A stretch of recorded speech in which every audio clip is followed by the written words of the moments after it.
Rosângela a palavra na noite de hoje. Seja muito bem-vindo.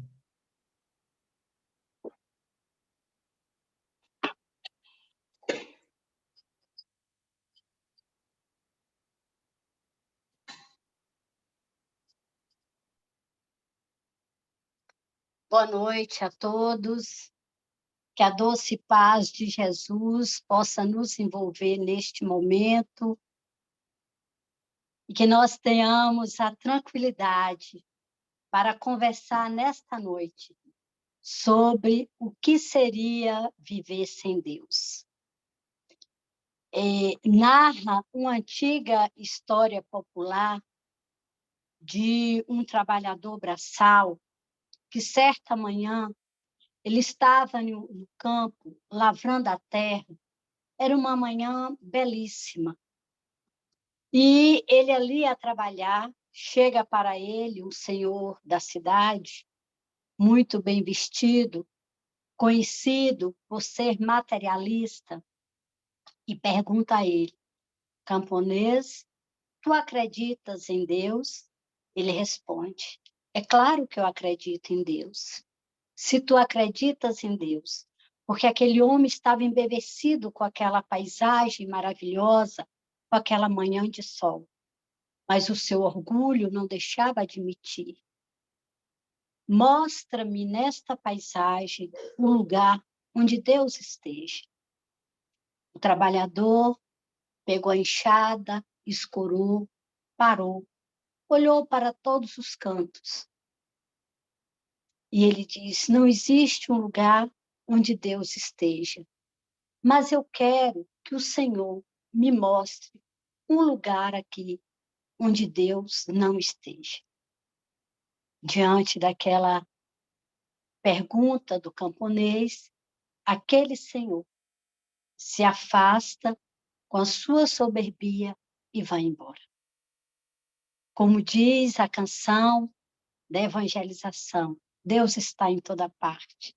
Deus fez tudo o que existe, fez o céu e as estrelas, fez as nuvens do céu, fez os peixes do mar. E é com essa confiança que a gente inicia as nossas atividades dessa noite para falar sobre o que seria viver sem Deus.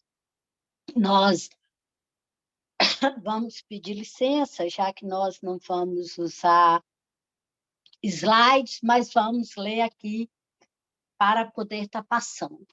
Então, nós trouxemos a questão 1 do Livro dos Espíritos, que é Deus. Eu acho que todos nós, espíritas, sabemos decorar. Deus é a inteligência suprema, causa primária de todas as coisas. Está lá no Livro dos Espíritos. Na questão 10 do capítulo 1 do Livro dos Espíritos, da primeira parte das causas primárias, nós vamos ler, na questão 10, pode o homem compreender a natureza íntima de Deus? Não. Falta-lhe para isso o sentido. Os espíritos superiores foram taxativos nesse sentido. E mais adiante, na questão 13, quando Kardec pergunta, quando dizemos que Deus é eterno, infinito, imutável, imaterial, único, onipotente, soberanamente justo e bom, nós temos ideia completa de seus atributos? E os benfeitores responderam que, do nosso ponto de vista, sim, porque credes abranger tudo. Sabeis, porém, que há coisas que estão acima da inteligência do homem mais inteligente, as quais a vossa linguagem, restrita às vossas ideias e sensações, não tem meios de exprimir. A razão, com efeito, vos diz que Deus deve possuir, em grau supremo, essas perfeições, porquanto, se uma lhe faltasse, ou não fosse infinita, já ele não seria superior a tudo. Não seria, por consequente, Deus. para estar acima de todas as coisas, Deus tem que se achar isento de qualquer vicissitude e de qualquer das imperfeições que a imaginação possa conceber. Está aí as 3 perguntas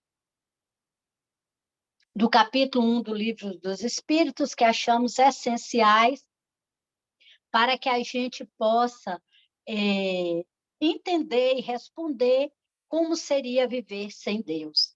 Mas vamos retornar, então, à questão número 1, a famosa questão 1 do Livro dos Espíritos, essa obra basilar filosófica que veio marcar o início da doutrina espírita aqui na Terra.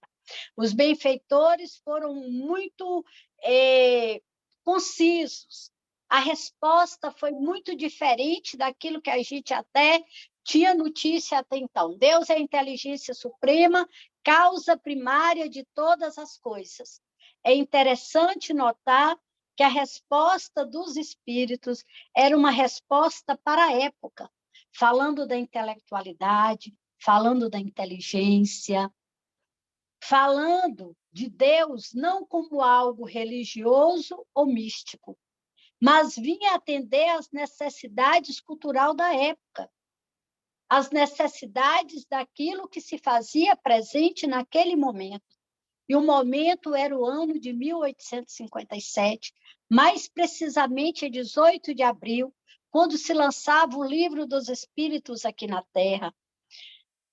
E a França era o berço da civilização do mundo, de lá eclodia toda a modernidade, todos os acontecimentos para o mundo. E naquele momento, para a França, havia uma descrença dos filósofos, porque eles diziam que aquele era o momento da morte de Deus.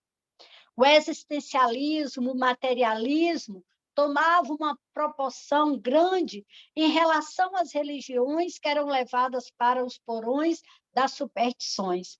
A ciência ganhava expressão, a filosofia, ela se ampliava em detrimento das religiões ali, com seus dogmas, com suas crenças cegas.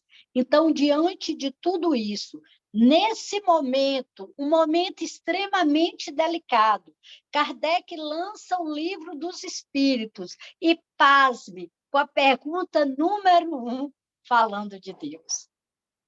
Então, a gente vê assim, a inteligência, a argúcia, a perspicácia de Kardec, logo no início do Livro dos Espíritos, e ele não pergunta quem é Deus, porque quem denota a pessoa, quem é Rosângela, quem é Allan Kardec, quem é Araci, mas ele pergunta quem é Deus, que denota algo. A gente já nota a intencionalidade da pergunta feita por Kardec, porque ele já vem ali mostrar que Deus não era aquela forma antropomórfica que vinha sendo colocada até então, aquela forma de homem, que Deus não era Jesus, como muitas religiões colocavam, e a própria doutrina espírita colocou que Jesus é o espírito mais evoluído que pisou no orbe terrestre, que Jesus é o governador da terra, o tutor, e mostra Deus como Criador. Jesus, eu, nós todos, nós somos criaturas, espíritos criados por Deus. E neste momento, nós vamos entender que a pergunta 1 do Livro dos Espíritos é uma pergunta fantástica, que ela vem nos trazer um diferencial que até então a gente não tinha nas revelações anteriores. E para a gente entender esse conceito de Deus, para se chegar até essa definição que a doutrina espírita nos traz, nós vamos fazer uma viagem na história, nas revelações da humanidade, na primeira revelação trazida por Moisés. E lá o que a gente encontra? A ideia do Deus único, mas Deus na forma de homem, de preferência um homem velho, de barba, com cajado, que ficava sentado num trono mandando em tudo. Então, era um Deus, um Senhor dos exércitos, porque Moisés ele veio, naquele momento, tirar a ideia do politeísmo, dos vários deuses que existiam, porque as plantas, os animais, os fenômenos da natureza, tudo era Deus. Mas naquele momento apropriado em que Moisés aqui estava, ele vem trazer a ideia do Deus único, mas traz na forma de homem. Senhor dos exércitos, que castigava, que lançava pragas e lançava o temor. Era um Deus temeroso, um Deus que castigava, porque se fazia necessário, naquele momento, esse conceito de Deus.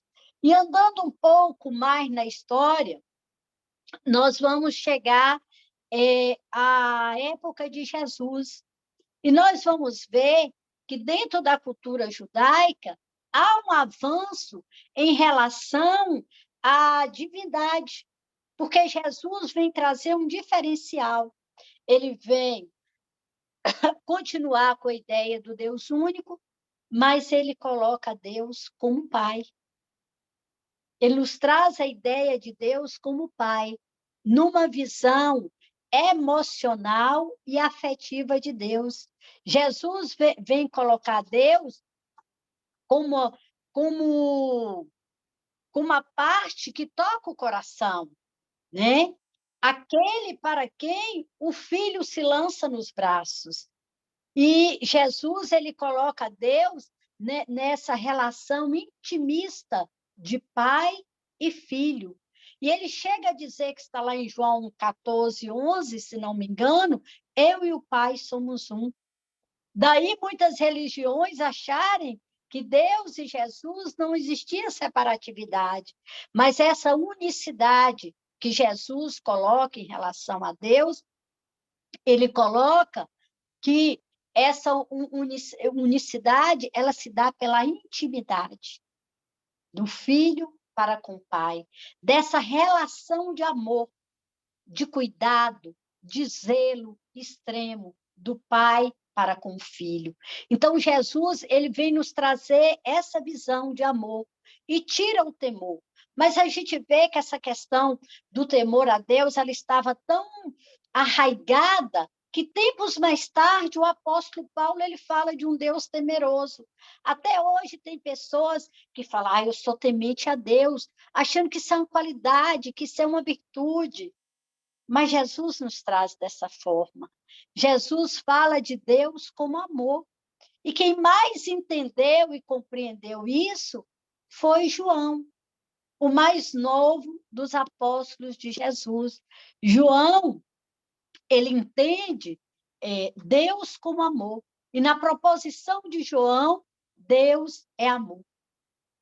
E aí a gente vê esse novo conceito de Jesus trazido de Jesus acerca de Deus.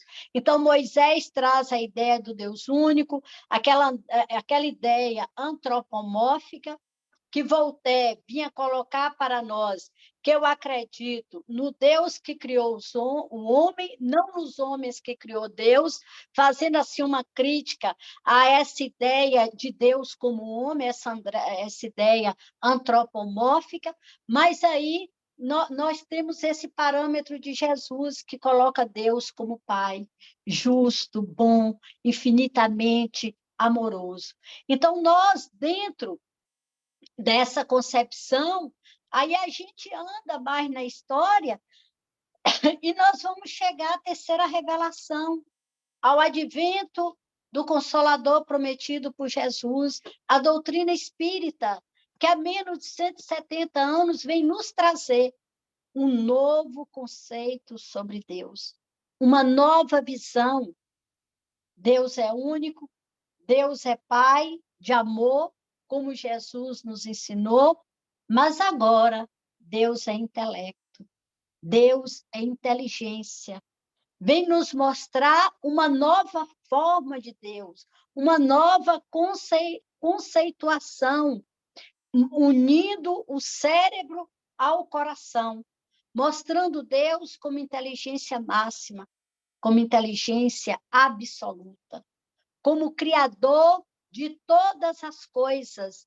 Mostra Deus não como pessoa, mas como algo que não um Deus que tem vontade humana, mas um Deus que cria.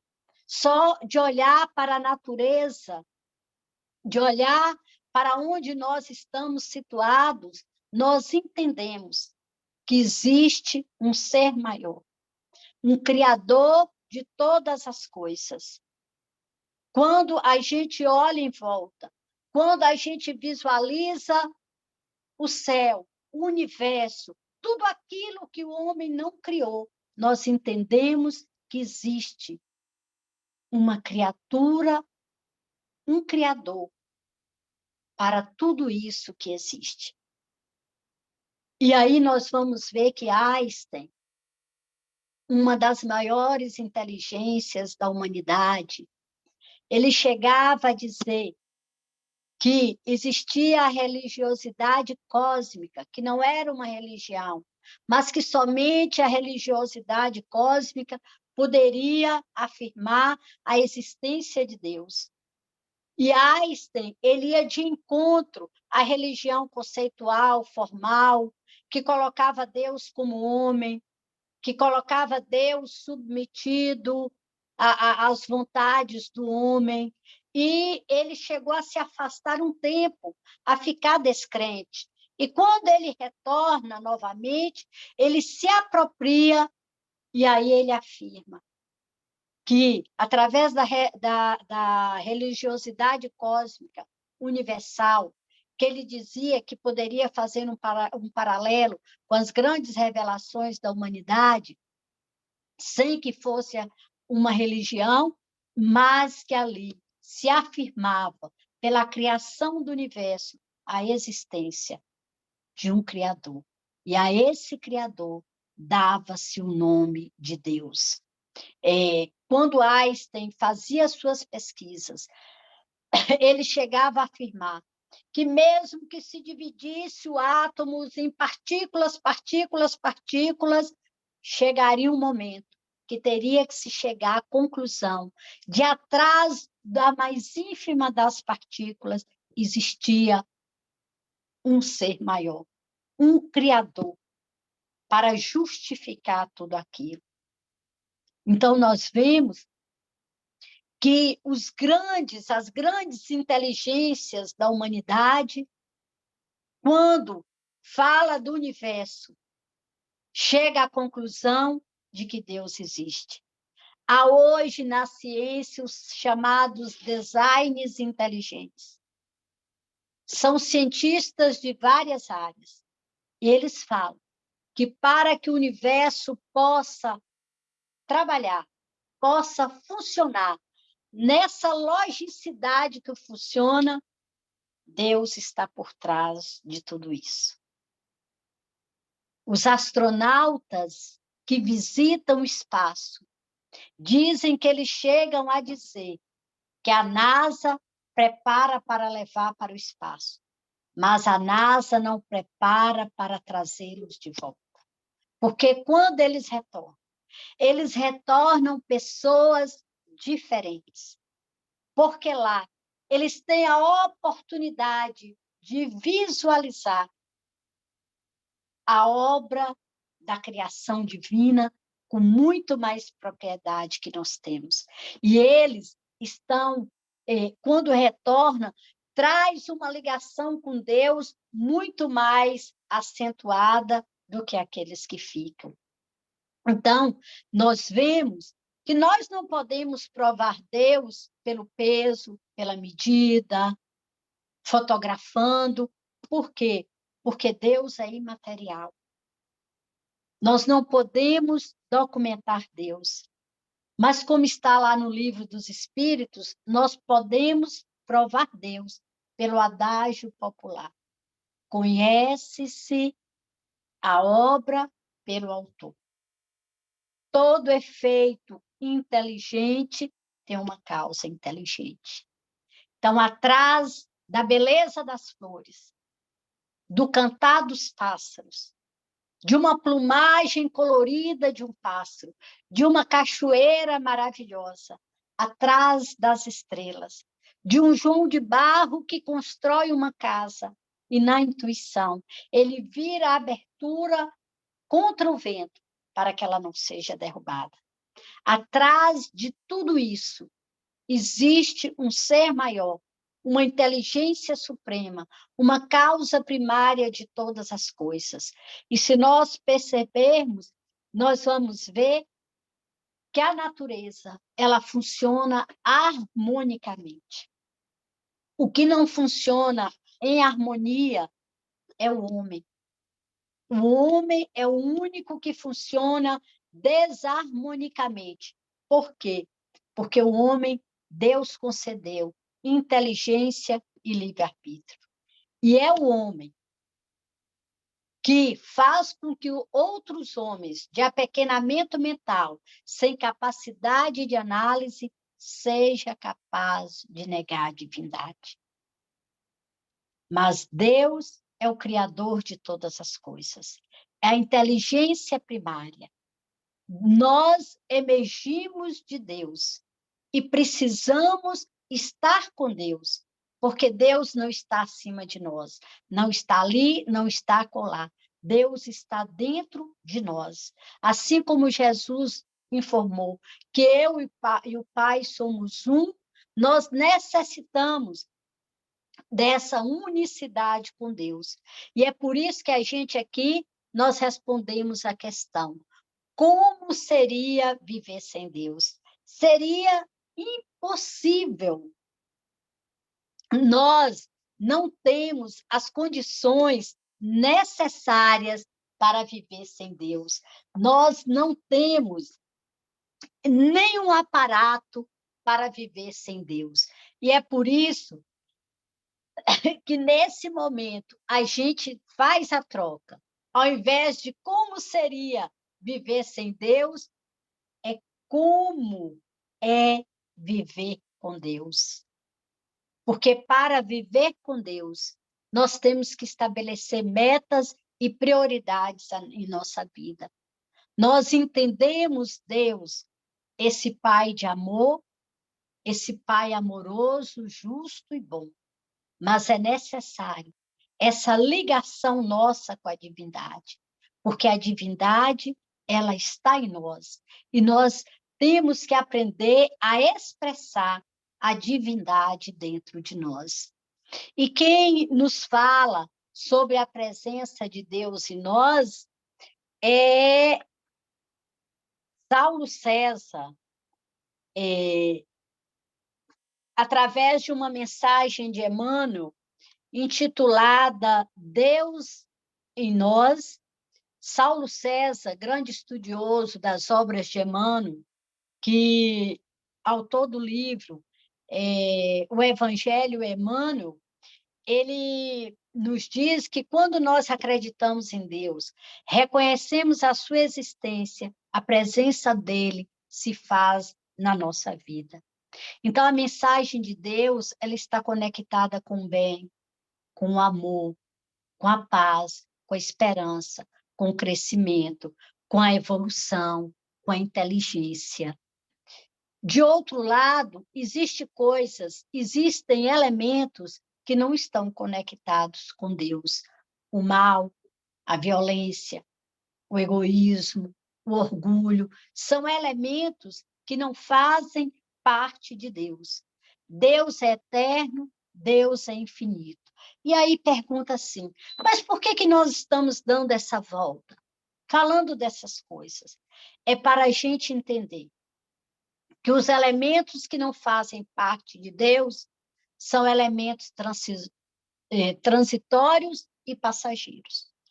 O mal, a violência, o egoísmo, o orgulho, são elementos transitórios e passageiros no tempo e no espaço. Mas o bem existe para sempre. Não tem nenhuma situação em que uma pessoa quer fazer o bem que ele não consiga fazer. O bem, ele existe por si próprio. O bem, o amor, a paz são ilimitados. Onde quer que nós estejamos, nós temos condições de fazer o bem. O próprio Jesus foi exemplo disso. Ele praticava o bem nos lugares mais pobres, quanto nos palácios, nos templos ou nas estradas, com os amigos ou quando estava sendo crucificado. Mas o mal ele é limitado. Ainda que o mal chegue para alguém,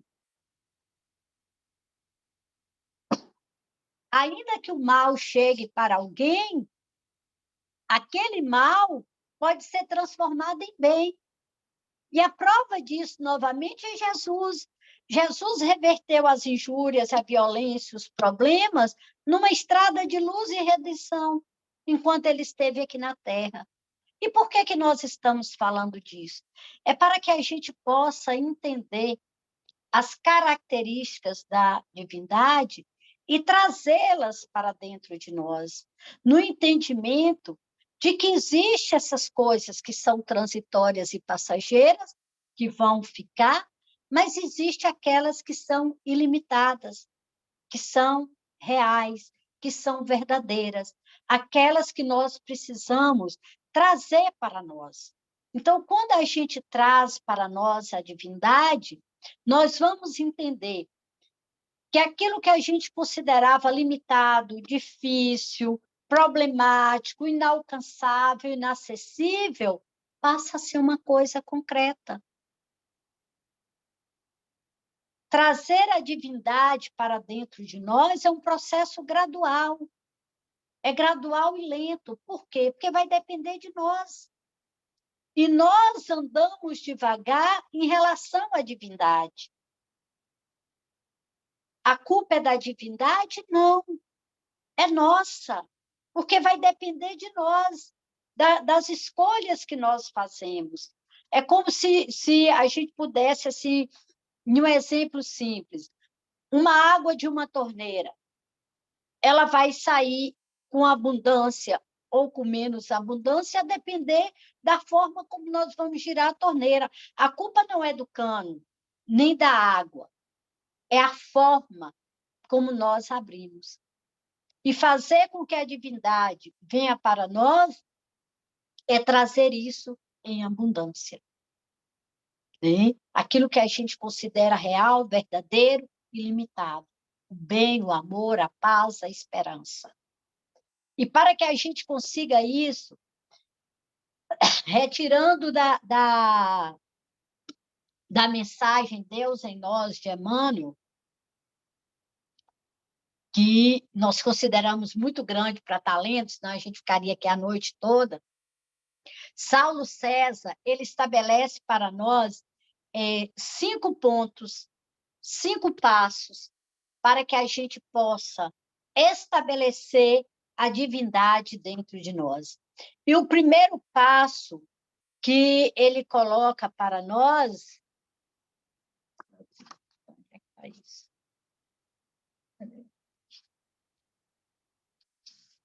O primeiro passo que ele coloca é o do entendimento.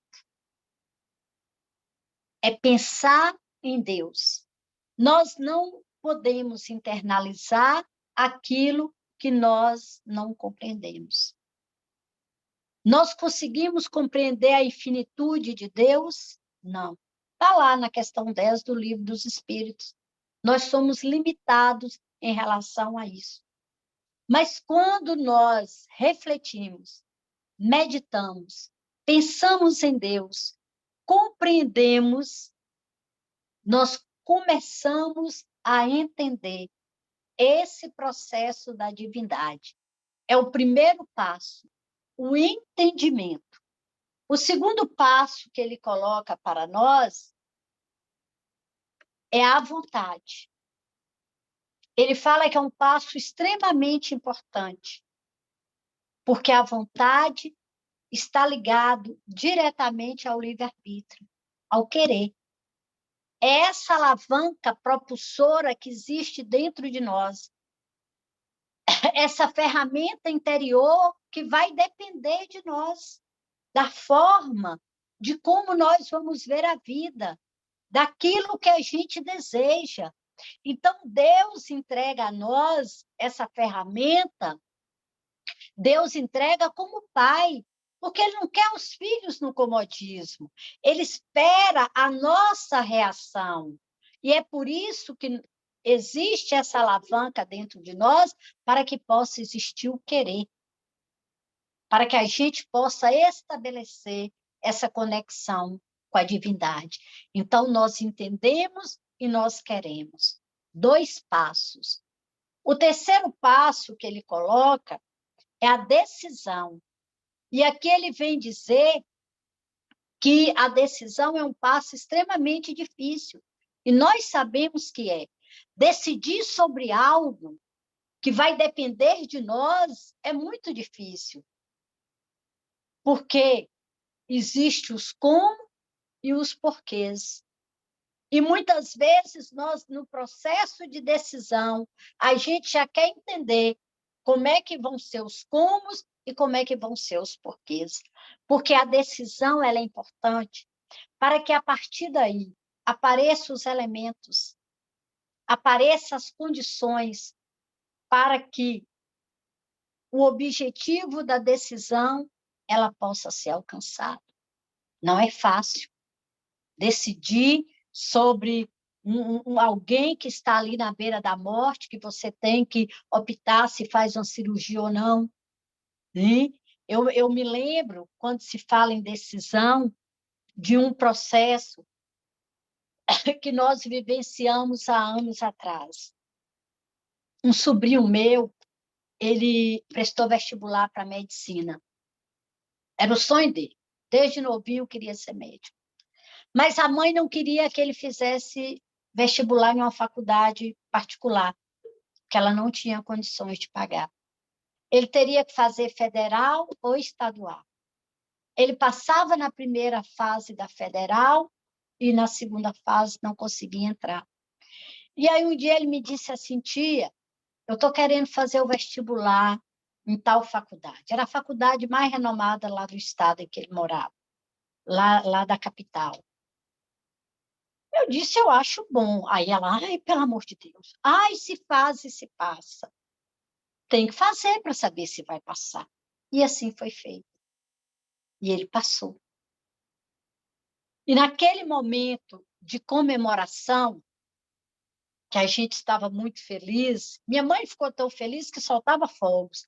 Eu senti que ela não estava tão feliz. E quando eu abracei, eu perguntei, o que está acontecendo? Seu filho passa em medicina e você está sendo, eu não sei se eu vou ter condição de pagar, se eu vou ter condição de bancar com ele na faculdade.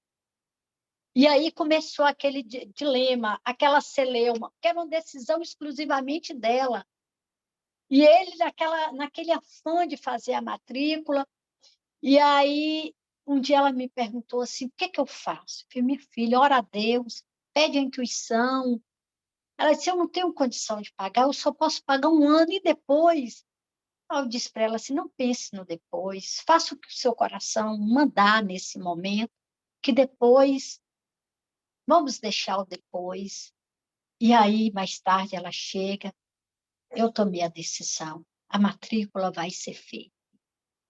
E os comos, os porquês, as condições para que ele finalizasse o curso, elas chegaram. A partir daquela decisão que ela tinha que tomar.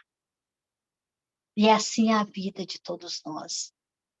Quando nós estamos conectados com a divindade, com a presença de Deus dentro de nós, nós conseguimos elaborar, decidir aquilo que vai ser melhor para a nossa vida. Mas no quarto passo, ele fala que para que isso possa acontecer, é necessário algo que se chama agir. Deus não quer nós no comodismo, não quer nós na zona de conforto. É necessário partir para a ação, para o trabalho. A ação significa a atividade organizada. É preciso partir para o trabalho. Daí Jesus me nos dizer, batei e abri-se-vos-á, buscai e achareis, porque nós precisamos partir para aquilo que nós desejamos. Aqui a gente lembra de Alice no País das Maravilhas no filme. Quando ela está perdida no bosque, ela encontra um coelho. E o coelho pergunta a ela, para onde você vai? E ela disse, eu não sei para onde ir. Ele fala para ela, se você não sabe para onde vai, ninguém poderá lhe ajudar. Então, quando a gente estabelece metas, quando a gente estabelece ação na nossa vida em direção àquilo que nós desejamos, nós vamos conseguir encontrar o caminho. E o caminho nos diz, na mensagem de Emmanuel, Deus e nós é o quinto passo, é a transformação íntima. Quando nós entendemos, quando nós queremos, quando nós decidimos e quando nós agimos, nós vamos encontrar o quinto passo, que é a transformação íntima. É fácil? Não é. É um processo extremamente difícil. Imagina aí nós fazendo uma viagem.